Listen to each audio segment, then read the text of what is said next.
Saya yakin mungkin orang-orang yang masih di bawah dari beliau mungkin tidak mampu mengangkat keranjang tersebut karena beratnya. Ubah mulai sekarang Bapak Ibu sekalian persepsi, setiap melihat orang miskin langsung kita bersangka buruk. Atau langsung kita menyangka, berprediksi bahwasanya orang ini sebenarnya masih mampu kok. Itu anak pinjaman, itu pura-pura saja kakinya pincang atau yang lainnya. Ini apalagi sekarang di beberapa media sempat diangkat contoh cuplikan orang-orang yang berdusta kalau dia minta-minta. Lalu kemudian kita memukul rata semua orang seperti itu. Ini keliru. Karena tidak semua orang seperti itu. Banyak di antara mereka yang justru memang jujur dalam kondisi dan keadaannya. Ya, dan kita bisa lihat dari raut wajah mereka, dari kondisi mereka. Ada orang yang sudah sangat tua, bapak dan ibu masih dagang, masih jualan.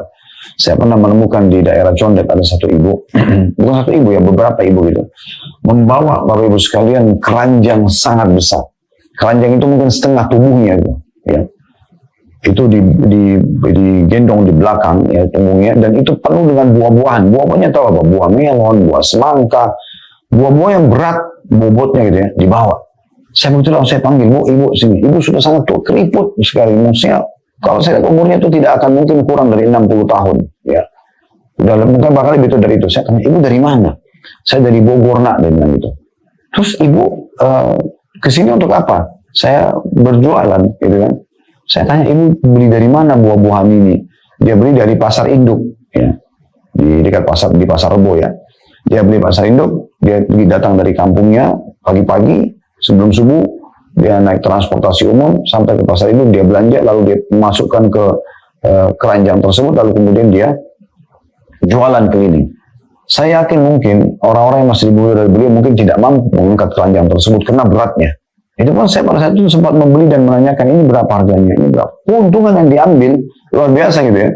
Mungkin cuma 2.000-3.000 rupiah per kilonya atau per packnya dari buah-buah tersebut. Buah-buahnya segar sebenarnya.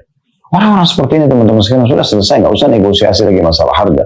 Beli semuanya satu keranjang kalau perlu, ya biar dia ringan bebannya. Kemudian kita bisa bagikan juga buah-buahan itu kepada orang lain. Coba teman-teman sekalian tanamkan sifat kedermawanan dalam hati kita. Selalu merasa ingin berbagi dengan orang. Selalu ingin berbagi dengan orang. Karena surga itu tempatnya orang-orang dermawan. Sebagaimana sebagian salaf mengatakan masalah itu.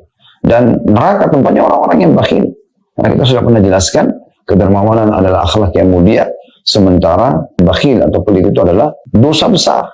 Dan Nabi SAW membahasakan itu penyakit jiwa bagi orang yang punya sifat pelit. Baik untuk dirinya atau untuk orang lain gitu kan.